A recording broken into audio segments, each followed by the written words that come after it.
할렐루야. 옆분에 인사합시다. 하나님 우리 함께 하십니다. 시작. 하나님 우리 함께 하십니다. 한 번 더 인사할까요? 당신의 얼굴을 보니 하나님의 얼굴을 보는 것 같습니다. 시작. 당신의 얼굴을 보니 하나님의 얼굴을 보는 것 같습니다. 오늘 꼭 명절 분위기가 나지요? 설날 명절 같습니다. 셀장들 다시 한번 열심히 내시기 바랍니다. 다 저를 주목해 주시기 바랍니다. 젊을 때 고생은 사서라도 한다라는 말을 다들 잘 아실 겁니다. 이 말의 의미가 뭘까요? 고생은 반드시 보상을 받는다는 의미입니다. 그러니 일찍 보상을 받아 일찍 성공하고 싶으면 젊을 때 사서라도 고생을 하라는 것이지요. 그런데 이 말이 맞는 말일까요? 반만 맞는 말입니다. 왜입니까? 생각해 보세요. 통계를 보면 세상에는 심한 고생을 하는 사람은 많습니다. 반면 성공한 사람들은 극히 일부입니다. 이상하지 않습니까? 고생에 반드시 보상이 따른다면 고생한 이들은 다 보상을 받아 성공해야 맞지요. 그런데 왜 그렇지 못할까요? 이것을 고려대 심리학과 허태균 교수는 인고의 착각이라고 설명하더라고요.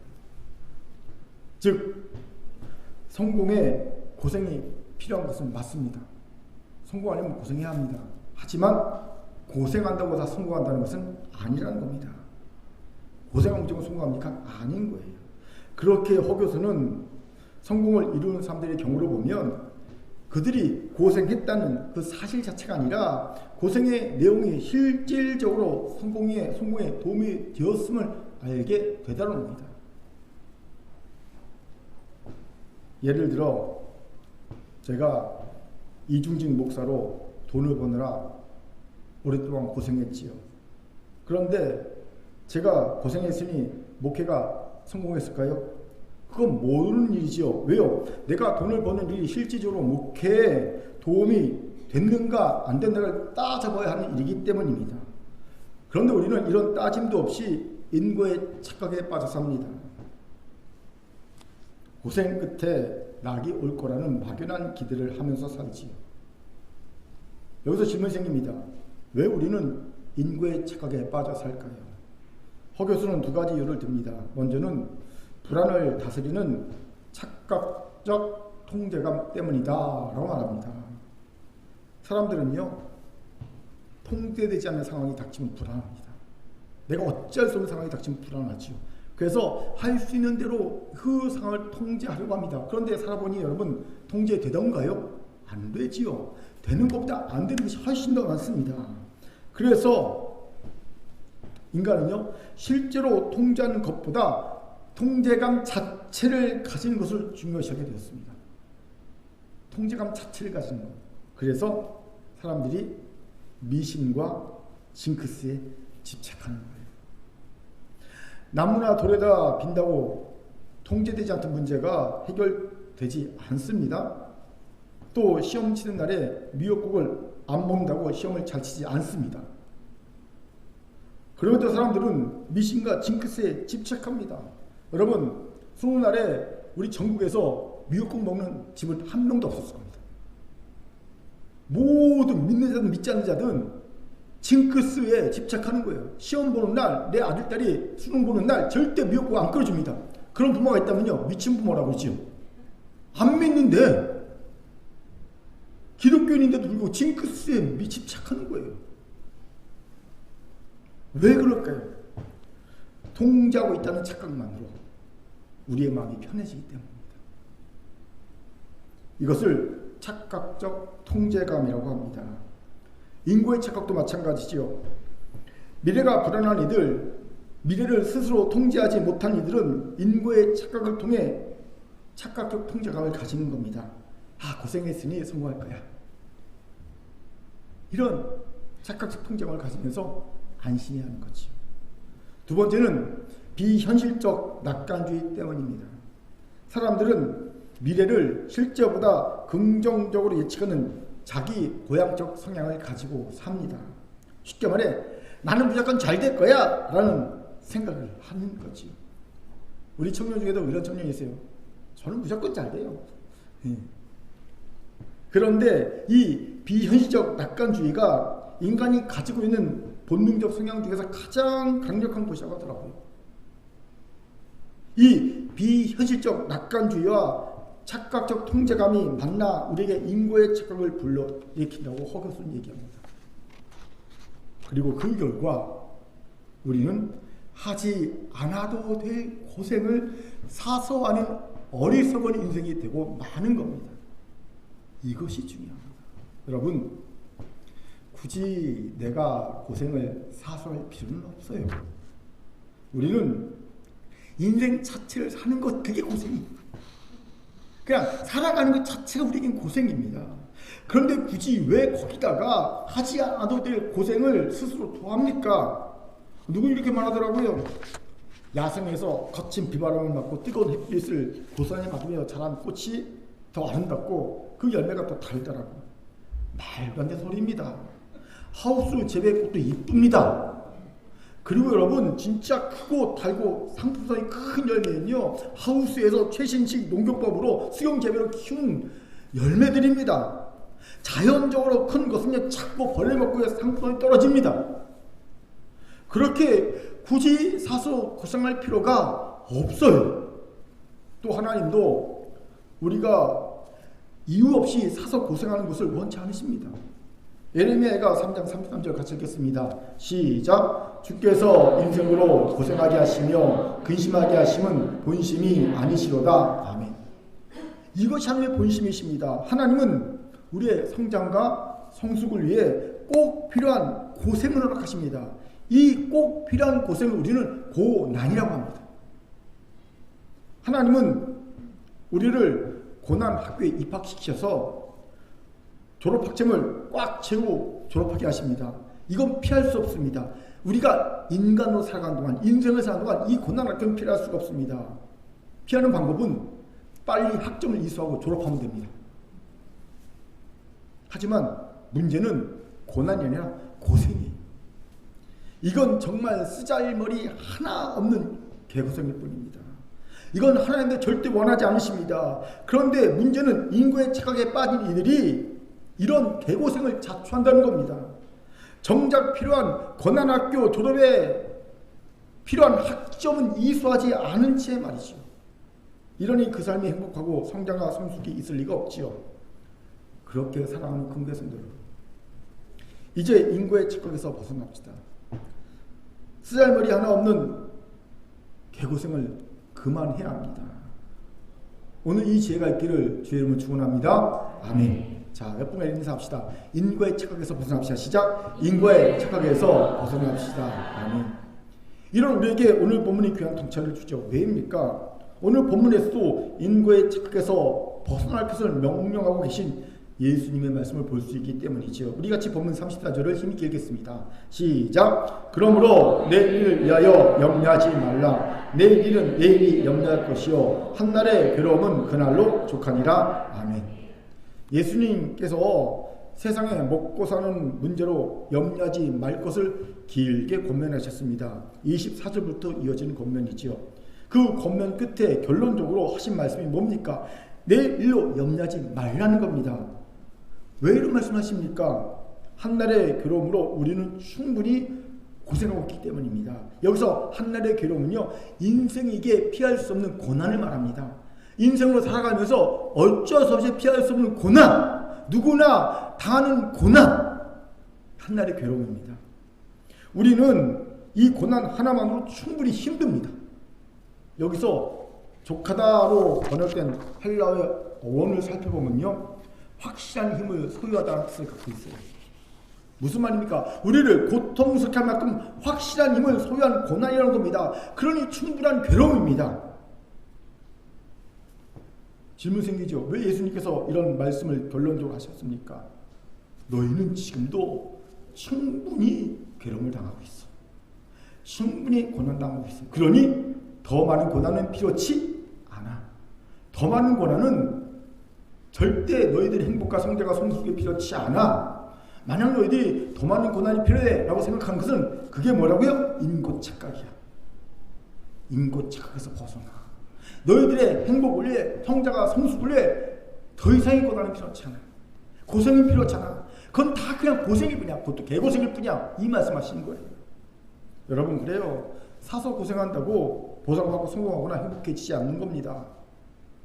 여기서 중요한 질문이 생기죠. 그럼 어떻게 해야 인고 착각에서 벗어날 수 있을까요? 오늘 본문이 귀한 통찰을 주죠. 같이 알아봅시다. 첫 번째로 잘 선택해야 합니다. 우리 24절 같이 읽겠습니다. 같이 읽죠. 시작. 한 사람이 두 주인을 섬기지 못할 것이니 혹 이를 미워하고 저를 사랑하거나 혹 이를 중요하고 저를 경여김이라. 너희가 하나님과 재물을 겸하여 섬기지 못하느니라. 아멘. 24절에서 예수님께서는 한 사람이 두 주인을 섬기지 못한다고 하십니다. 그 예로 하나님과 재물을 겸하여 섬기지 못한다고 말씀하시죠. 왜 하필 재물일까요? 우리가 개고생하는 이유 중 대부분이 사실 재물 문제이기 때문입니다. 그만큼 재물 문제는 인생에게 절대 피해갈 수 없는 고통을 주는 것이 맞습니다. 틀림이 없습니다. 어떤 책을 봤더니 전 인류의 10%의 사람을 제외한 90%의 사람들이 이 10%의 사람들에게 재물을 벌어다 주기 위해 자신의 소중한 인생을 종처럼 허비하면서 살아간다고 하더라고요. 그들이 주는 작은 소득에 만족하면서 노예로 살아가는 거예요. 90%의 사람들이. 이것이 대적 사탄이 만든 자본주의라는 세계고요. 악의 구조입니다. 거대한 이 세상을 움직이는 거대한 악의 구조입니다. 이걸 일찍이 깨달은 이들은요, 어떻게 하든지 이 거대한 악의 구조에서 탈출하려고 노력을 하는 거예요. 더 이상 돈의 노예로 살기를 거부하는 거지요. 방법은 두 가지입니다. 하나는 무소유의 삶을 선택하는 것. 두 번째는 더 이상 돈을 안 벌어도 될 만큼 돈을 버는 거예요. 주로 사람들은 두 번째 방법을 선택하죠. 더 이상 돈을 안 벌어도 될 만큼 돈을 일찍 벌어서 30대, 40대 파이어. 이제 나는 돈 안 벌어. 이런 삶을 원하지요.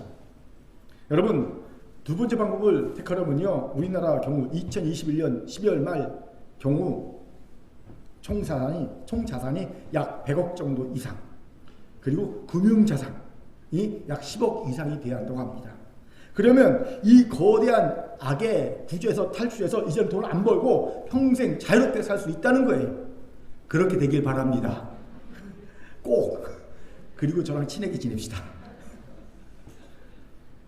이런 사실을 깨달은 이들은 영화 매트릭스 아시죠? 너무 유명한 영화. 매트릭스에서 그 인공지능이 만든 가상공간인 매트릭스 세상에서 벗어난 주인공 네오로 빗대입니다. 여러분, 영화 보시면 아시겠지만 평범한 삶을 살던 주인공 네오에게 어느 날 신혼미상에 모피우스라는 사람이 나타나서 당신이 사는 삶은 거짓이다. 진실한 삶을 만나고 싶다면 파란 약을 먹어라. 그대로 그냥 살고 싶다면 빨간 약을 먹어라. 하고 딱 약을 내밀지요. 파란 약을 먹으면 꿈에서 깨어나 내가 믿고 싶은 걸 믿게 돼. 빨간 약을 먹으면 이상한 나라에 남아 끝까지 가게 된다. 얘기합니다. 그리고 우리가 알다시피 주인공 내용은요, 파란 약을 먹습니다. 그리고 정말 모피우스의 말처럼 자신이 지금부터 살던 곳이 가상공간이고 거짓된 삶이었음을 인공지능이 허구로 만들어준 거짓된 삶이었음을 깨닫게 되죠. 그리고 인공지능과 싸우며 인류를 구원할 구원자가 됩니다. 제가 이 영화를요, 부목사님들하고 4분과 함께 영화를 봤어요. 그리고 난 다음에 한참 토론했어요. 토론할 만한 가치가 있는 영화였거든요. 세계관에 대해서. 왜 이런 얘기까지 합니까? 재물이 그만큼 우리에게 위협적인 존재라는 겁니다. 우리가 하지 않아도 될 개고생, 이 개고생을 하게 하는 가장 주범이거든요. 그렇게 여러분 잘 선택해야 합니다. 질문, 어떻게 해야 인고의 착각에서 벗어난 선택을 잘할 수 있을까요? 자, 먼저 세상의 죄를 알려드리겠습니다. 세상을 이렇게 조언합니다. 첫째, 무엇인지 시작하기 전에 그것이 정말 필요한 일인지 최선의 선택인지 충분히 고민하라는 겁니다. 여러분 충분한 고민은 다른 것이 아니에요. 내가 이 선택을 하기 전만 좋은 것이 아니라 이 선택을 하고 나도 좋은가. 제가 종종 비유하잖아요. 야식 먹기 전에, 야식은 먹기 전에 좋잖아요. 근데 먹고 나면 기분 나쁘죠. 이러면 좋은 선택이 아닌 거예요. 좋은 선택은 하기 전도 좋고 하고 나서 더 좋아야 되는 거예요. 특히 하고 나서가 더 좋아야 되는 겁니다. 그런 선택인지 살펴봐야 되고요. 또 이 선택이 내게 줄 수 있는 것과 또 이 선택 때문에 내가 희생해야 될 것을요 저울질하는 겁니다. 이게 충분한 고민입니다. 두 번째는요, 최선의 선택이 아니라는 생각이 들면 그저 심리적 위안을 위해 애쓰지 않는 겁니다. 그래도 뭔가 해야 되지 않겠어? 애쓰지 않는 겁니다. 차라리 하고 싶은 것을 하거나 쉬는 겁니다. 이런 예를 들더라고요. 고스톱 좋아하시잖아요. 고스톱을 칠 때 패가 좋지 않게 들어왔습니다. 그럼 어떡합니까? 광 팔고 한판 쉬죠. 예. 굳이 안 하면 큰일 날 것처럼 나쁜 패에도 고를 외치는 사람은요 쪽박이 나는 거예요. 그렇죠? 예. 이처럼 최선의 선택에 대한 자신이 없으면 그냥 쉬면 됩니다. 그런데 보통의 경우 사람들은 놀랍게도 안 쉬어요. 고스톱 할 때는요 패가 안 좋으면 쉬면서도 삶의 선택에서는요 패가 안 좋은데도 안 쉽니다. 사람들은 무엇을 해야 할지 모르는 막막한 상황에 불안하니까 그냥 아무것도 안 하고 있으면요 안 될 것 같으니까 뭔가 해보려고 합니다. 아니 또 정확히 말하면 뭐 할지 모르니까 그냥 남들이 하는 걸 따라서 합니다. 매도 같이 맞으면 덜 아프잖아요. 그래서 한국 사회에서 나타나는 기원성이 뭔지 아십니까? 자녀교육에 올인하는 거예요. 자녀교육에. 사실 한국의 부모들은 자녀에게 무엇을 해줘야 최선의 선택인지 알지 못해요. 알지 못하니까 막막하잖아요. 그래서 뭔가 해줘야 되는데 뭘 할지 모르니까 주변을 뒤집어버립니다. 근데 사람들이 다 교육에 올인합니다. 막 그냥 사교육비 막 쏟아붓고 막 다 그래요. 나도 그래야 될 줄 아는 겁니다. 그렇기에 아무것도 안 하지 않고 불안하니까 스스로 먹고 싶은 것 안 먹고 입고 싶은 것 안 입고 하고 싶은 것 포기하면서 고통의 시간을 감내하면서 자녀에게 올인하는 겁니다. 죄송하지만 제가 이 얘기만 해도 1시간이 넘게 할 수 있어요. 쓰잘데기 없는, 이건 방언이라고 돼요. 표준어는 쓰잘머리. 쓰잘머리는 고생입니다. 자녀 교육에 올인하는 것은요, 특히 내 미래를 포기하면서, 무엇까지 포기하면서 올인하는 것은요, 제일 미련한 일이에요. 좋은 데입니다. 자녀를 위해 뭘 해야 할지 모르면 그냥 가만히 쉬면 됩니다. 아무것도 하지 마세요. 뭘 해줘야 할지 모르면 아무것도 하지 마세요. 대신 그냥 자녀와 같이 놀아주세요. 얘기해주세요. 그러면 되는 거예요.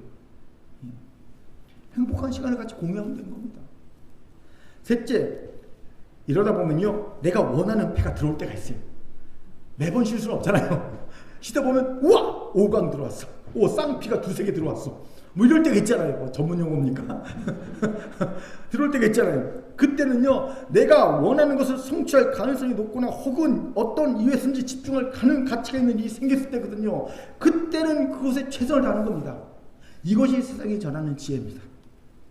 인고의 착각에서 벗어나게 하는 지혜입니다. 쓸모가 있죠? 기억해 두세요. 그럼 이제 예수님께서 전해주신 지혜를 살펴보죠. 예수께서는 뭐라고 하십니까? 간단합니다. 하나님만 선택하라. 하나님만 선택한다는 건 다른 것이 아닙니다. 하나님만 의지하는 것을 말합니다. 26절 읽겠습니다. 같이 읽죠. 시작. 공중에 새를 보라. 심지도 않고 거두지도 않고 창고에 모아들이지도 아니하되 너희 하늘 아버지께서 기르시나니 너희는 이것들보다 귀하지 아니하냐? 아멘. 은혜가 되는 말씀이지요. 어제 설교 준비하면서 예전에 저 청년 때 이 말씀으로 찬양 하나가 있었지 않습니까? 푸른 하늘을 나는 새들도 기르는 하나님 하물며 우리야 염려 필요 없네. 이 찬양이 막 생각나면서 그때 막 이 찬양 부르면서 울었던 기억이 나더라고요. 다시 막 청년이 된 것 같고 막 은혜가 되었어요. 그렇습니다. 공중의 새도 기르시는 하나님이 하물며 우리를 기르지 않겠습니까? 아멘. 그러니 선택이 어려우면 그냥 하나님만 선택하세요. 하나님만 의지하세요. 그러면 하나님이 알아서 챙겨주십니다. 이를 위해 우리가 꼭 필요한 것이 뭐냐? 하나님이 내 필요를 채워주실 것이라는 믿음, 그리고 이 믿음이 있음을 증거하는 기도입니다. 여러분, 왜 우리가 하나님을 선택하지 못한지 아십니까? 믿음이 없기 때문입니다. 믿음이 없으니 하나님을 선택하지도 못하고 당연히 하나님이 내 필요를 채우실 것이라고 믿고 기도하지도 못하는 겁니다. 또 기도해도 설마 채우시겠어? 라는 의심으로 가득 찬 기도를 하게 되는 거예요. 이때 우리의 기도를 보면 마치 로또 복권을 사는 것과 같습니다. 여러분, 로또 복권 살 때 이 복권은 무조건 1등 당첨될 거야 라는 확신 가운데 사는 분이 있습니까? 모르죠. 또 갑자기 꿈에 돼지 100마리가 막 1000마리가 막 내 품으로 확 안기는 꿈을 꾸고 나면 사면 그럴지도 모르죠. 제 제자가 돼지떼가 싫어요. 수만 마리 돼지떼가 자기 꿈으로 자기 품으로 막 몰려오는 꿈을 꿨대요. 꿈에서 그랬대. 와, 대박이다. 로또 사시 그랬대. 꿈에서. 근데 그 딱 돼지떼가 몰리고 난 다음에 쫙 근데 또 수만 마리 개떼가 쫙 올라오대. 개꿈. 싫어합니다. 싫어. 그래서 로또 안 샀다고 그러더라고요. 여러분, 그런 경우 아니면 로또 그냥 되면 좋고 안 되면 말고 그러면서 로또 복권 사지 않습니까? 꼭 우리 기도가 그래요. 아유, 응답시면 좋고 안 되면 말고 이렇습니다. 이러니 응답되기가 쉽지 않다는 거지요. 그렇기에 하나님만 선택했다면 믿고 기도하십시오. 그것도 구체적으로 믿고 기도하십시오. YWAM 예수전도단 있죠. 로렌 커닝햄의 부인 달린 여사의 고백이 있어요. 하루는 친구들과 저녁 약속이 있어서 나가려는데 돈이 하나도 없는 거예요. 적어도 내 저녁 식사값만 있어야 되는데 돈이 없는 거야. 그러니까 어떡합니까? 그때는 뒤져야지. 서랍은 다 동전을 긁어 모으는 거. 저도 그런 경험 해봤거든요. 동전 긁어먹고 돼지도금통 열어보고 막 동전을 막 긁었어요. 예. 얼마나 참 한심합니까? 저녁 식사값이 없어. 친구들 만나러 가는데 오랜만에. 그때 달린 여사가 하나님께 이렇게 물었습니다. 하나님, 왜 우리에게는 돈이 하나도 없어요? 그때 달린 여사는 하나님의 음성을 듣습니다. 내가 치약처럼 날마다 필요한 작은 물건이라도 내게 의지하며 생활하던 때가 오래전이구나. 수천 명의 예수전도단 간사들이 그렇게 살고 있어. 나는 너와 그들에게 필요한 모든 것을 공급해 준다는 사실을 되새겨주고 싶었단다. 그렇습니다. 하나님은 우리가 아주 작은 것도 하나님께 구하여 얻기를 원하십니다. 그것을 잊지 않고 살기를 원하십니다. 이를 위해 때로는요, 우리의 재정의 냇물을 바짝 마르게 하십니다. 그때 우리가 다시 믿음과 기도를 회복하면 하나님은 채워주십니다. 하나님 우리를 기르시는 우리의 아버지심을 우리에게 알려주세요. 내가 그 길러. 지금 큰 교회는 이런 하나님의 시험대 위에 올려져 있습니다. 하나님은 우리가 인고의 착각에 빠져 쓸데없는 고생을 하지 않고 오직 하나님만 선택하여 하나님이 기르시는 은혜 속에 살기를 기대하십니다. 그것을 우리가 경험하길 기대하십니다. 이걸 깨닫고 제가 얼마 전에 삼성생명을 그만뒀어요. 그만두고 났더니 되게 아깝더라고요. 왜냐하면 제가 삼성생명 우수 사원으로 뽑혔거든요. 한 시점에서 한 4명, 5명밖에 안 주는 우수 사원이 됐는데 그럼에도 불구하고 그만두니까 좀 아쉽긴 했습니다. 살짝. 하지만 하나님만 선택하기로 한 겁니다. 저는 저만 아니라 큰 교회도 이 선택 앞에 서 있음을 봅니다. 하나님과 세상, 특히 재물사에서 하나님은 우리가 하나님을 선택하기를 원하십니다. 왜요? 그래야 우리가 인고의 착각에서 벗어나서 고생하지 않을 수 있기 때문입니다. 하나님이 기르시는 놀라운 은혜를 경험하는 거예요. 새가 고생합니까? 먹이주고 입히시는 거 그냥 받는지 우리가 그렇게 받고 사는 거예요. 사랑하는 교회 성도 여러분, 오늘 세상이 아닌 재물이 아닌 하나님을 선택하여 하나님이 길러주신 놀라운 은혜를 경험하기 바랍니다. 인고 착각에서 벗어나 자유와 행복과 쉼이 있는 삶이 우리에게 주어질 줄 믿습니다. 아멘. 자, 저를 따라합시다. 하나님이 길러주시는 역분하고 삶을 선택합시다. 삶을 선택합시다. 얼마나 편한데요? 예? 두 번째로 인고의 착각에서 벗어나려면 염려하지 말아야 합니다. 우리 같이 31절 읽겠습니다. 같이 1절 시작. 그러므로 염려하여 이르기를 무엇을 먹을까 무엇을 마실까 무엇을 입을까 하지 말라. 아멘. 예수님께서 염려하지 말라고 명령하십니다. 왜일까요? 염려가 우리에게 인고의 착각을 하도록 강요하기 때문입니다. 티베트 속담에 이런 말이 있어요. 염려한다고 염려가 없어진다면 염려가 없겠네. 염려한다고 염려가 없으면 염려할 것도 없어요. 여러분, 염려는 염려하든 도움이 안 됩니다. 이런 말 하니까 어떤 분이 이렇게 하더라고요. 어떻게 하면 염려 없겠지? 막 염려하더라고요. 어떻게 하면 염려를 없지? 막 없으시 염려하더라고요. 이런 분이 없기를 바랍니다. 염려는 진짜 일도 도움이 안 됩니다. 아니, 해만 될 뿐입니다. 그럼에도 왜 우리는 염려를 할까요? 이미 이야기한 대로 착각적 통제감 때문입니다. 우리는 내가 염려하고 있다는 것 그 자체로 마음의 위안을 받습니다. 제게 이런 경험이 좀 됩니다. 수련회 집회 설교를 앞두고 항상 염려를 합니다. 말씀 안 주시면 어쩔까? 사실 쓰잘머리 없는 염려지요. 그것을 저는 잘합니다. 왜요? 그동안 한 번도 말씀을 주시지 않은 적이 없기 때문입니다. 그러면서 저는 염려를 하지 않은 적이 없습니다. 매번 염려합니다. 이유가 뭘까요? 그 염려라도 해야 불안한 내 마음이 진정됩니다. 이 염려가 저를 강력한 고생을 몰아붙이고 합니다. 더 많이 책을 읽어야 돼. 그래, 저번 때는 7권 읽었어. 이번엔 10권 읽어야 돼. 더 많이 기도해야 돼. 더 많이 말씀 묵상해야 돼. 더 열심히 설교를 작성해야 돼. 저번에는 한 일주일 했으면 이번에 20 동안 해야 돼. 더 강력한 고생을 저를 몰아붙입니다. 그리고 정말 고통스러운 집회를 준비하곤 했습니다. 그리고 제 마음 깊은 곳에서는 이런 고통스러운 집회를 준비했으니 당연히 아니 큰 일을 주실 거야. 주지 않으면 돼! 이런 생각을 했었죠. 그런데 제가 저번 주에도 말씀드렸듯이 하나님 이번 동계 수련회를 통해 이런 제 생각을 깨트리셨습니다. 제가 고생하지 않아도 하나님이 필요한 은혜를 부어주신 분이라는 것을 깨닫게 해주셨습니다. 제가 노력 중에서 벗어나 역대 최소의 노력으로 수련을 준비했다고 했지 않습니까? 이렇게 건성건성 수련을 준비한 시험이 때가 없어요. 책도 한 권밖에 안 읽었고요. 설교문도 3일도 안 돼서 준비했습니다. 역대 최소로 준비했습니다. 그리고 하나님이 큰 일을 부르셨죠. 그렇게 인고 착각에서 벗어나기 원합니까? 그렇다면 이제 염려하지 맙시다. 어떻게 염려하지 않을 수 있어요? 어떻게? 자, 너무 쉬워요. 하나님이 내게 있어야 할 것을 이미 아신다는 믿음을 가지는 거예요.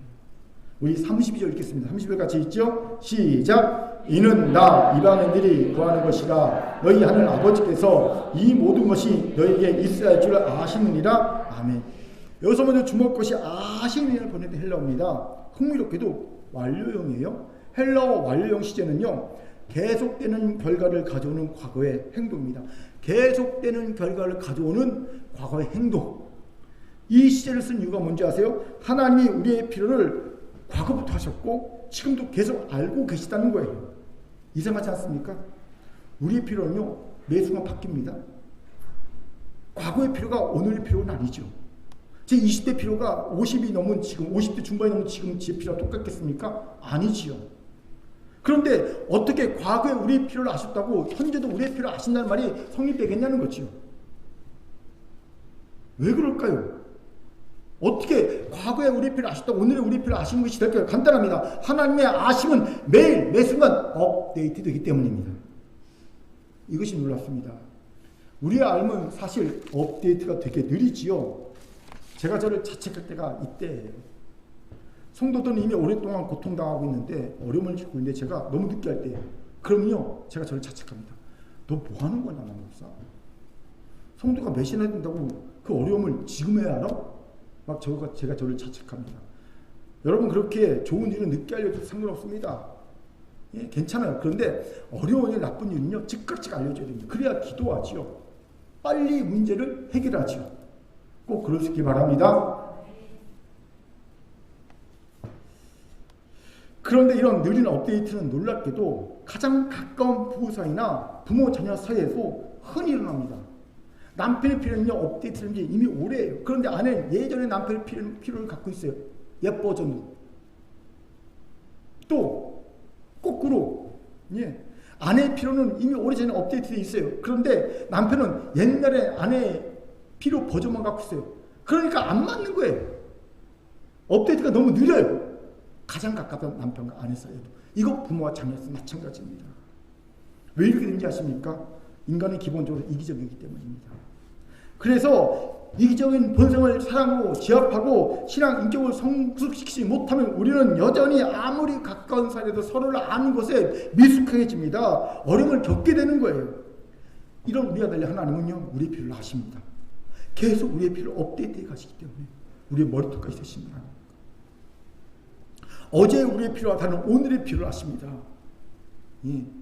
아침의 필요와 다른 지금의 필요를 아신다는 겁니다. 아니, 더 정확하게 말하면요, 나도 모르는 내 필요를 이미 알고 계시다는 거예요. 나도 모르는 필요. 나를 살리는 화살 기도라는 책이 있어요. 미국 오하이오에 있는 침례교회 목사이자 세계적인 저술가인 데이브 이어리의 책입니다. 이 책에 이런 간증이 나와요. 소개합니다. 그대로 읽겠습니다. 아프리카 콩고로 파송된 영국 선교사인 헬렌 로즈 미어는 분만시에서 산모를 돕고 있었습니다. 로즈 미어 선교사는 최선을 다했지만 산모는 미숙아와 2살 낸 딸을 남겨둔 채 죽고 말았습니다. 콩고는 적도 부근에 있지만 밤에는 강풍이 불어쳤습니다. 따라서 보험 물주머니로 갓난아기를 보호해야만 했습니다. 그런데 로즈 미어 선교사가 가진 마지막 보험 물주머니가 도움물을 담다가 낡아서 터지고야 말았습니다. 다음 날 아침 로즈 미어 선교사는 고아원 아이들의 기도 모임에서 갓난아이와 2살 난 그의 누이에 대한 이야기를 했습니다. 그러자 10살 난 루시 이렇게 기도를 드렸습니다. 하나님, 제발 오늘 오후에 보험 물주머니 하나를 보내주세요. 그리고 2살 난 아이를 위해 인형도 보내주세요. 하나님께서 이 기도를 들어주실 수 있는 유일한 방법은 고국 영국에서 소포가 오는 것이었습니다. 하지만 지난 4년 동안 소포는 단 한 차례도 오지 않았습니다. 그리고 영국에서 한국까지 소포가 오는 데는 5개월이라는 시간이 걸렸습니다. 게다가 어느 누가 덥다 못해 뜨거운 적도의 나라 콩고에 사는 사람들에게 보험 물주머니가 필요하다고 생각할까요? 그러므로 이 기도에 대한 응답은 도저히 불가능한 것이었습니다. 그런데 놀라운 일이 생겼습니다. 반나절이 지나자 런던으로부터 커다란 소포가 도착한 것입니다. 로즈 미어 선교사는 마음속으로 생각하기를 정말 물주머니가 왔을까? 그리고는 소포 속에 손을 넣어 잡힌 것을 끄집어냈습니다. 그것은 고무로 된 본 물주머니였습니다. 너무 놀라운 일이었습니다. 그때 선교사님을 둘러싼 아이들 중에 루시 소리쳤습니다. 하나님께서 인형도 보내셨을 거예요. 그리고 루스는 소포의 구석구석을 뒤져서 인형을 찾아냈습니다. 그 소포가 도착하는 데는 5달이나 걸렸습니다. 그런데 루시 기도한 바로 그날에 소포가 도착한 것입니다. 보세요. 하나님은 이미 5개월 전에 본 물주머니와 인형이 필요할 줄 아셨습니다. 물론 이것을 세상 사람들은 우연의 일치라고 폄하합니다. 하지만 신기하게도 그리스도의 삶엔 이런 우연의 일치가 너무 많이 일어납니다. 저도 이런 경험이 정말 여러 번 많습니다. 너무 많아요. 이거 뭐 2시간 넘게 소개할 수 있습니다. 간단하게 말씀드리면 신대원 1학년 때 아무것도 모를 때 딱 입학했는데 동기들이 원서 제본하자 그러는 거예요.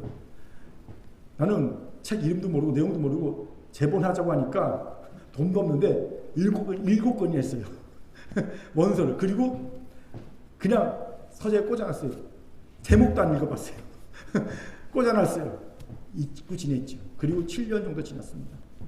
제가 신학학과 석사학위 논문을 쓰는데 부산에서 살다 보니까 자꾸만 논문을 늦추게 되고 그래서 새마을호 타고 왔다 갔다 하면서 공부를 해야 되니까 힘들잖아요. 부산과 서울 왔다 갔다 하면서 공부하니까. 논문을 느꼈어요. 그러다 보니까 논문 제목이 몇 번 바뀌다가 결국 마지막에 Q자로 논문을 쓰기로 했어요.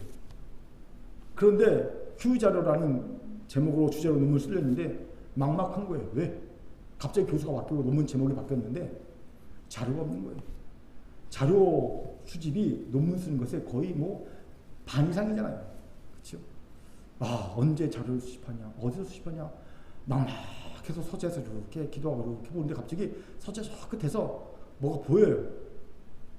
봤더니요. Q자가 쓰여있어요.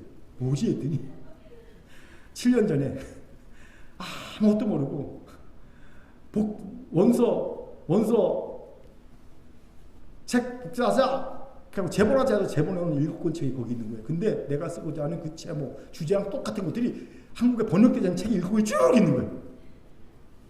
그거 번역해서 논문 썼지 않습니까? 한국에 번역이 안 된 책이라 그거 7권 번역해갖고 그래서 석사학위 논문 썼지 않습니까? 하나님이 미리 하시고 7년 전에 아야 논문 쓸 책을 딱 준비시키더라고요. 또 개척할 때 개척하라고 하셔서 막 생방에서 기도하고 있었어요. 새벽에 수요일날 새벽에 하나님 개척하러 가시는데 아무것도 없는데 개척합니다. 기도하는데 환상이 보이는 겁니다. 갑자기 눈앞에 커다란 물고기가 보이더니 손 하나 쑥 나타나더니 물고기 배에다 손을 쑥 집어넣더니 뭘 쑥 그래서 딱 줘요. 봤더니 금화가 하나 딱 손에 잡혀 있죠. 금화를 하나 딱 주는 거예요. 아 이거 뭔가? 아 로또를 사야 되나? 그런 마음을 갖고 이제 기대하고 있는데 수요일 저녁 예배 때 안내를 쓰고 있는데 예배 안내를 쓰고 있는데 옆에 있는 부목사님이 저를 보더니 싱긋싱긋 웃으면서 목사님 좋은 일 있을까요? 그러는 거예요. 무슨 좋은 일이냐면요. 저는 청년부를 맡았기 때문에 교회 어른들하고는 몰라요. 근데 그 교회 제일 부자인 여자 집사님이 있었어요. 그분이 우연히 금요철 때 몇 년 만에 처음으로 교회를 왔어요. 신앙생활하다 처음으로 금요철 왔는데 그날이 제가 마지막 고별 금요철 설교였어요.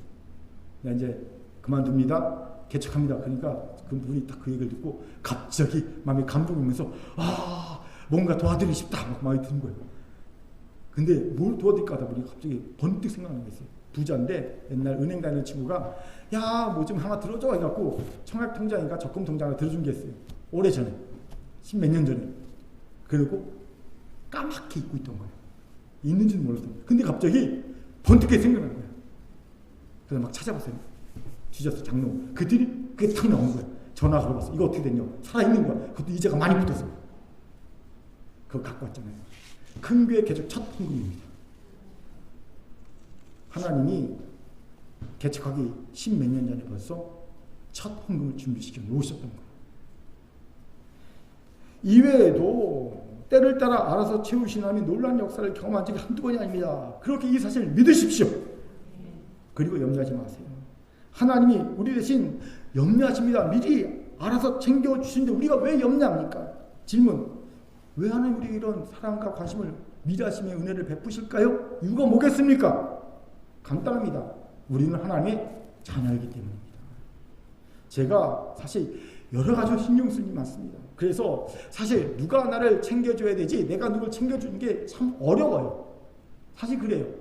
누가 날 좀 챙겨주길 바라지 내가 누굴 챙겨주기 어려워요. 그런데 얼마 전에 이런 일이 있었어요. 제가 이렇게 달력을 보는데 달력에 아무것도 써있지 않는데 갑자기 달력 보다 보니까 둘째 딸 등록금 낼 날이 갖고 온 거예요.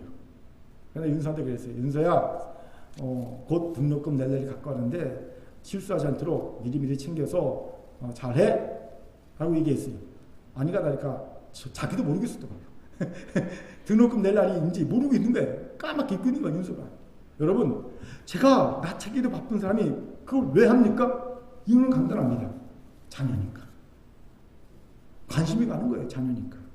예, 그렇습니다. 우리는 하나님의 자녀입니다. 이방인이 아닙니다. 그렇게 하나님 우리 대신 염려하시고 미리 다 알아서 챙겨주십니다. 이 사실을 믿으면 더 이상 염려할 거 없습니다. 우리는 그저 뭐만 하면 됩니까? 기도만 하면 됩니다. 에스겔서 36장 30절 같이 읽겠습니다. 같이 읽죠. 시작. 주 여호와께서 이같이 말씀하셨느니라. 그래도 이스라엘 족속이 이같이 자기들에게 이루어주기를 내게 구하여야 할지라. 아멘. 그렇습니다. 우리의 필요를 미리 다하신 하나님이라도 우리는 하나님께 기도해야 합니다. 이것이 우리 할 일이에요. 이러면 인고의 착각에서 벗어나 고생을 사소하지 않을 수 있습니다. 이 믿음이 우리 가운데 생기기를 주의 이름으로 축원합니다. 아멘. 자, 저를 따라합시다. 하나님은 내 필요를 미리 하십니다. 옆분을 보면서 염려하지 맙시다. 시작. 염려하지 맙시다. 아멘. 세 번째로 인고의 착각에서 벗어나려면 오늘에 집중하여 오늘을 살아야 합니다. 34절을 공동 번역으로 읽겠습니다. 시작. 그러므로 내일 일은 걱정하지 말아라. 내일 걱정은 내일에 맡겨라. 하루의 괴로움은 그날에 겪는 것만으로 족하라. 왜 우리가 인고의 착각에 빠집니까? 내일을 염려하기 때문입니다.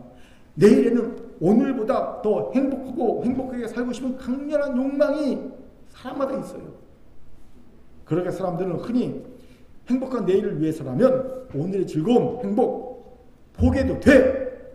이렇게 생각한다는 거죠. 이러니 인고의 착각에 빠져 안 해도 되는 고생을 사소하는 이가 되는 겁니다. 이거 어디서 착각입니다. 왜 어디서 착각인지 아십니까? 두 가지 이유를 얘기해 드릴게요.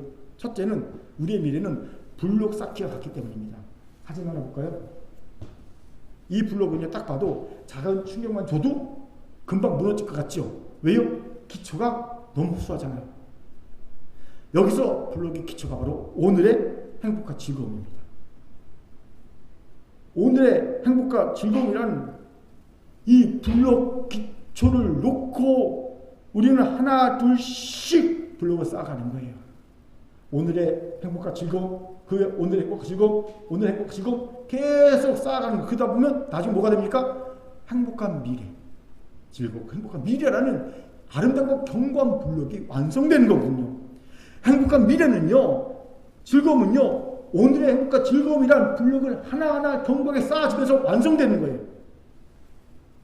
그런데 사진처럼 오늘의 행복과 즐거움이라는 블록을 기초는 허하게 쌓고 그 위에 미래의 행복과 즐거움이라는 블록을 쌓다 보면 어찌 됩니까? 사진처럼 되는 거예요. 툭 건드려도 와르르 무너지게 되는 겁니다. 그런데 이 사실을 모르는 일이 너무 많습니다. 미래의 행복과 즐거움이 오늘의 행복과 즐거움을 포기하고 인고의 삶을 삽니다. 인고 착각입니다. 제가 이런 잘못된 가르침이 가장 강력한 힘을 발휘하는 곳 두 곳을 알고 있습니다. 하나는 고3 학교, 교실, 고3 교실. 하나는 한때 신림동 고시촌, 10만 명이 났어요. 신림동 고시촌. 여러분 고3 교실 딱 들어가면 학교 그 풀 있지 않습니까? 기억나는 게 있습니다. 오늘 열심히 공부하면 10년 뒤에 내 아내 얼굴이 바뀐다. 그니 오늘 즐거움, 행복 좀 참고 고통 당해 이렇게 말하고 있는 거예요. 또 한때 실명 고시촌에서 그 10만 명에 가까운 사람들이 죽으라고 오늘의 행복과 즐거움을 참고 인내하며 고통 가운데 공부한 게 아십니까? 미래의 행복과 즐거움을 위해서입니다. 그리고 실제로 그들 중에서 일부는 그들이 원하던 사회적 지위, 재물을 얻었죠. 우리가 TV에서 종종 보는 이들이 바로 그런 이들 아닙니까? 물론 그들 중에는 아내 얼굴도 바뀐 사람이 있어요. 용서의 사람도. 성형이 했지만 아내 얼굴도 바뀌었잖아요. 예. 아무튼 그런 이들이 정말 미래가 행복할까요? 그들이 쌓아오는 그 블록이 견고할까요? 아니에요. 제가 보기에 그들이 저 쌓아오는 그 블록은요, 툭 치면요 와르르 무너질 블록이에요. 예. 너무 부시합니다. 왜요? 오늘의 행복과 즐거움이라는 기초가 없이 쌓아놨기 때문입니다. 그렇기에 내일을 위해 오늘의 행복과 즐거움 포기하는 어리석은 벗어나시기 바랍니다. 두 번째 어리석은 착각의 이유는 뭔지 아세요? 하나님이 주신 고난에 제대로 임하지 않기 때문입니다. 무슨 말입니까? 하나님이 오늘이라고 한 날에 주신 고난을 제대로 받고 임하려면 우리 내일을 염려할 여력이 없어요. 그날 한날의 괴로움은 우리가 전력을 다해 맞서야만 할 만큼 강력하기 때문입니다. 마치 이와 같습니다. 당장 한번대 전쟁이 나면요 30분에서 1시간 사이에 남북 간 모든 전력을 다 쏟아내야만 합니다. 뭐 6시간 뒤를 위해서 전력 남겨둔다, 내일 위해 전력 남겨둔다, 꿈도 꾸지 않아야 됩니다. 그냥 30분에서 1시간 사이에 남북 모든 전력을 쏟아내야 합니다. 왜요? 그 전에 전쟁이 끝나니까. 실제로 올 1월에 영국 파이낸셜 타임스 저 서울 지국장이 남북 간 전쟁이 일어났을 때 세미나에 참석하고 난 다음에 그가 이런 결론을 내렸어요. 야, 남북 간의 전쟁이 나면 보통 사람들은 자기는 전쟁이 일어나는지는 모르는 사이에 전쟁이 끝나겠다. 이런 결론을 내렸어요. 우리는요, 전쟁이 일어난지 모르는 사이에 전쟁이 끝나버립니다. 딱 하는 순간 미사일 핵 날라오고요. 끝! 뭐가 이상해! 그런 사이에 3분의 1 죽고 끝! 그렇게 돼요, 현실이. 바로 오늘의 괴로움이 그렇습니다. 내일을 위해 전력을 남겨둘 수 없는 만큼 강력합니다. 그렇게 우리는 어쩔 수 없이 오늘에 집중해야 합니다. 오늘을 살아야 합니다. 그런데 우리가 왜 내일을 염려한지 아십니까? 이유는 간단합니다. 하나님이 주신 고난에 대해, 오늘의 고난에 대해 적당히 대강 임하기 때문이에요. 그러니 여력이 남는 거예요. 그 남은 여력으로 쓸잘데기 없는 염려를 하는 겁니다. 내일 염려를. 제게도 이런 경험이 있어요. 오늘 어려운 성도를 돌아보고 오늘 해야 할 기도의 분량을 채우고 오늘 묵상할 말씀의 분량을 채우면 오늘 큰교의 문제를 열심히 해결하면 내일 염려할 여력이 없어요. 마치 하루 종일 열심히 일한 이가 저녁에 침대에 눕자마자 바로 콧구멍을 자듯이. 예? 하루 종일 빈둥빈둥 노는 사람이 저녁에 딱 침대에 있는 잠이 안 와서 이런저런 망상만 하다가 고민만 하고 염려만 하다가 잠 못 자지. 이거 똑같은 거예요. 여러분, 정작 내가 담당할 고난은 적당히 대강 임하면 여러 개 남잖아요. 그럼 그 남는 여러분 내일을 임하는 거예요. 그렇게 인거의 착각에서 벗어나려면 오늘 하나님이 주신 고난에 제대로 임해야 합니다. 방법은 간단합니다. 그 고난을 적당히성의 방법으로 처리하려 하지 말고 온전히 하나님의 뜻대로 말씀대로 처리하려고 하는 겁니다. 이러면 하나님이 주신 고난에 제대로 임하게 되는 겁니다. 이를 위해 필요한 것이 있어요. 나를 벼랑 끝에 세우는 믿음의 결단입니다. 그렇습니다. 하나님이 오늘이라는 날에 주신 고난을 제대로 응하고 답하려면 나를 벼랑 끝에 세우는 믿음의 결단이 필요합니다. 그래서 한 번도 제대로 임할 수가 없거든요. 로렌 커닝햄이 이런 간증을 하더라고요. 예수전도단. 젊은 시절에 나이지리아 동부 이보 지방에 선교를 갔어요. 그 지역에는 윌터라는 늙은 선교사가 열심히 선교를 하고 있는 지역이었습니다. 윌터 선교사와 함께 차를 타고 비포장 도로를 막 달리고 있었어요. 그와 함께 닷새간의 사역을 하러 가는 거예요. 그래서 윌터 선교사 신이 났어요. 막 빵 하고 차를 몰고 막 달리다가 비포장을 달리다가 갑자기 빵 소리 났습니다. 타이어가 터졌어요. 타이어 터지는 소리는 만국 공통어라고 합니다. 빵 소리 났어요. 그때 윌터 선교사가 키가 팍 죽은 얼굴로 와서 이렇게 말합니다. 우리 못 가겠어요. 왜요? 이 가난한 선교사에게는요, 타이어 빵끈한 걸 타이어를 교체할 45달러가 없었기 때문입니다. 그때 로렌 커닝햄의 마음속에 이런 음성이 들립니다. 야, 너한테 45달러 있잖아. 하지만 로렌 커닝햄은 이 음성에 반발하기 시작했습니다. 왜요? 그 돈은 닷새 후에 수단의 카툼으로 비행기를 타고 와서 그곳에서 이틀 동안 머무는 데 꼭 필요한 그 전 재산이었거든요. 이거 갖고 수단 카툰 가서 거기서 이틀 머물러야 되는데 그거 써야 되는 돈인데요. 이거 주고 나면 나는 뭐 어떡합니까? 아무것도 없는데요. 막 정해서 마음속에. 근데 그 저항의 마음속에서 또 다른 음성이 싹 들려왔어요. 야, 너는 아버지 어머니가 25년간 하나님을 신뢰하며 다른 사람들에게 베풀었던 것을 지켜봤잖아. 하나님은 한 번도 너희 아버지 어머니를 실망시킨 적이 없었잖아. 이 음성이 또 들려오는 거예요. 결국 로렌 커닝햄은요, 그 음성에 복종합니다. 타이어를 교체하는데 자기의 돈을 들이죠. 42달러가 들었고요. 3달러가 남았습니다. 그리고 닷새의 시간이 흘러 자신만이 아는 운명의 토요일이 다가왔어요. 이제 수단으로 떠나야 돼. 수단으로 떠나야 될 날이 오는데 이때까지 로렌 커닝햄은요, 윌터 씨가 우체국에 다녀올 때보다 은근히 기대했어요. 뭐 갖고 온 거 없나? 후원금 온 거 없나? 기다렸어요. 하지만 자신이 이곳에 있다는 사실을 사람들이 알까? 편지가 이곳 이복 땅까지 나를 찾아올 수 있을까? 이런 의식과 염려가 계속 들었어요. 그치요? 누가 나 여기 있는 걸 알고 또 누가 여기까지 날 홍보를 보낼까? 마지막 날이 왔어요. 운명의 마지막 날. 윌터 씨가 선교사가 로렌 커닝햄에 일부러 한 번 더 마을로 가는 길에 우체국을 더 들려줬어요. 그리고 윌터 씨가 우편을 살펴보다가 천천히 차를 세워둔 모습 돌아왔어요. 그리고 이런 말합니다. 로렌 커닝햄이. 이것 봐, 로렌. 사람들이 이곳에 있는 당신을 용케도 찾아냈군. 그러면서 우편물을 딱 줍니다. 침을 꾹꾹 삼키면서 로렌 커닝햄이 우편 봉투를 딱 열었어요. 편지와 함께. 무려 150달러가 들어있었어요. 근데 한 번도 자기 후원하지 않던 친구들이 보낸 거예요. 평생 한 번도 후원하지 않은 친구들이 무슨 마음인지 150달러 보낸 거였어요. 여러분, 로렌 커닝햄이 어떻게 하나님이 주신 고난에 제대로 응할 수 있었습니까? 자신의 벼랑 끝으로 내몰았기 때문입니다. 비교도 안 되지만 저번 주에 이런 일이 있었습니다. 저번 주일 오후에 몽골 선생님 오셔서 말씀 전했고요. 수요일에 필리핀 성경으로서 말씀 전했죠. 그런데 그 전에 저는 이런 갈등이 있었어요. 아니, 교회에서도 못 자라는 상황에 관리비도 내야 하고 주일학교 시험비도 내야 하고 돈 나갈 데가 한 군데가 아닌데 성교사님 모셔서 오면 참 좋지만 사례비도 드려야 되고 이것저것 한 번 오시고 가면요 사실은 30만 원 이상 깨지거든요. 개인적으로. 그게 작은 돈이 아니거든요. 그렇죠? 모자랄 때는 돈이 없을 때는요 단 많은 돈 아쉬울 때잖아요. 그런데 갑자기 두 분을 보면 한 70만 원 이렇게 깨지는데 이게 맞나? 이런 생각이 순간 내 안에 들었어요. 그때 제 안에 이런 음성이 들리더라고요. 믿음이 적은 자 왜 의심하느냐. 하나님이 믿음 적은 자를 책망하시더라는 거지요. 그래서 회개했습니다. 기쁜 마음으로 두 번 모시고 말씀드렸어요. 은혜가 됐지요. 그때 은혜가 됐어요. 저한테도. 사랑하는 금교 성도 여러분, 우리 정직하게 오늘 신 고난에 임합시다. 꼼수 부리지 말고 하나님의 뜻대로 임합시다. 그러면 벼랑 끝에 몰릴 겁니다. 그리고 심지어 하나님은 벼랑 끝에 우리를 툭 밀 겁니다. 벼랑 아래로. 그럼 어떻게 됩니까? 죽습니까? 아니요.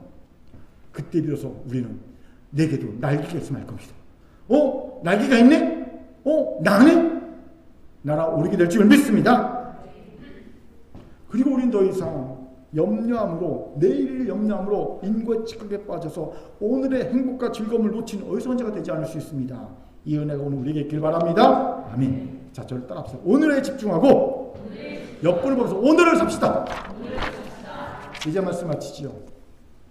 서두에 소개한 허태균 교수가 우리 민족에 대해, 한국인에 대해 이런 얘기를 합니다. 한국인은 자기 형상에 대한 심리적 성향이 서양인에 비해 아주 강하다는 겁니다. 즉 성장 욕구가 서양인에 비해 아주 강하다는 겁니다. 날 성장시키는 욕구가. 근데 왜 우리가 이렇게 성장 욕구가 큰지 아십니까? 이유는요, 타인의 평가를 중요시하기 때문이라는 겁니다. 내가 성장해야 타인이 날 인정해주고 타인의 인정을 받아야 내가 행복해질 수 있는 심리적 구조를 한국인이 가졌다는 거지요. 이러다 보니 한국인들은요, 노력 중독에 빠져버린 겁니다. OECD 국가 중 가장 높은 교육열을 자랑하고요, 가장 긴 노동시간을 자랑하고요, 선진국에 비해 턱없이 부족한 수면시간을 자랑합니다. 보통 8시간씩 자는데 우리 어른들 한 4시간, 5시간 자지 않아요? 그렇죠? 노력을 강조한 우리 사회가 만든 부작용입니다. 이 부작용이 고스란히 교회와 성도에게 나타나고 있어요. 교회와 성도들도 노력 중독에 빠져 노력에 노력을 더합니다. 인고 착각에 빠진 말이죠. 이건 하나님이 원하시는 모습이 아닙니다. 그렇게 이제 우리 그만 노력합시다. 그만 우리 스스로 괴롭힙시다. 우리는 오늘 하나님이 주신 고난 하나만으로 충분히 괴로운 사람입니다. 하나님이 주신 고난만 제대로 적응하고 제대로 다 푸면 됩니다. 그 이외의 고생은 개고생입니다. 할 필요가 없습니다. 왜 굳이 사서 고생합니까? 쓰잘머리면 고생입니다. 이를 오늘 말씀을 기억합시다. 첫째, 하나님을 선택하여 하나님을 의지합시다. 그래서 하나님이 길러주신 삶을 삽시다. 두 번째, 염려하지 맙시다.